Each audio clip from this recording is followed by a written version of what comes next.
नमस्कार. आज आपण दुसऱ्या श्लोकाचा अर्थ जाणून घेणार आहोत. अशा प्रकारे क्षेत्र आणि क्षेत्रज्ञ यांची लक्षणे सांगून आता भगवंत क्षेत्रज्ञ आणि परमात्मा यांचे ऐक्य दाखवित ज्ञानाच्या लक्षणाचे निरूपण करीत आहेत. श्लोक दुसरा. क्षेत्रज्ञै चापि मां विद्धि सर्वक्षेत्रेषु भारत. क्षेत्र क्षेत्रज्ञयोर्ज्ञानै यत्तज्ज्ञानं मतं मम. श्लोकाचा अर्थ: हे अर्जुना, तू सर्व क्षेत्रांमध्ये क्षेत्रज्ञ अर्थात जीवात्माही मलाच समज, आणि क्षेत्र व क्षेत्रज्ञ अर्थात विकारांसहित प्रकृती व पुरुष यांना जे तत्वतः जाणणे ते ज्ञान आहे असे माझे मत आहे. सर्व क्षेत्रांमध्ये क्षेत्रज्ञ म्हणजे जीवात्मा सुद्धा मीच आहे असे जाण. या म्हणण्याचे तात्पर्य असे की याद्वारे आत्मा आणि परमात्मा यांच्या एकतेचे प्रतिपादन केले आहे.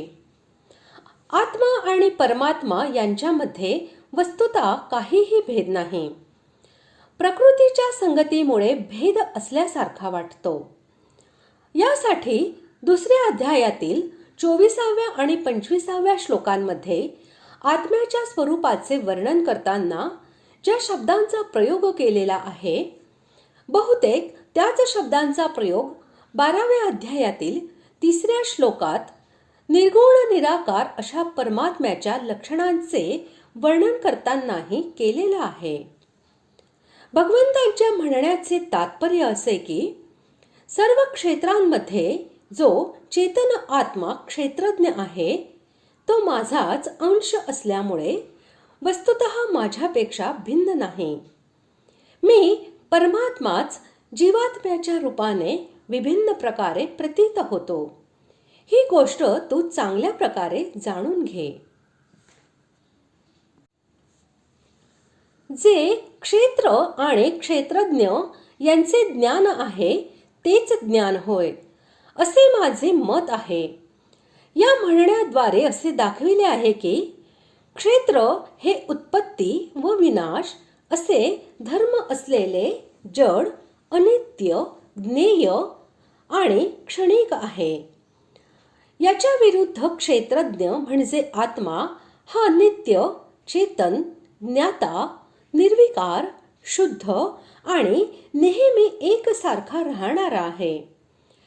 म्हणून दोन्हीही परस्परांपेक्षा अत्यंत विलक्षण होत. अज्ञानामुळे दोघांची एकता असल्यासारखी वाटते.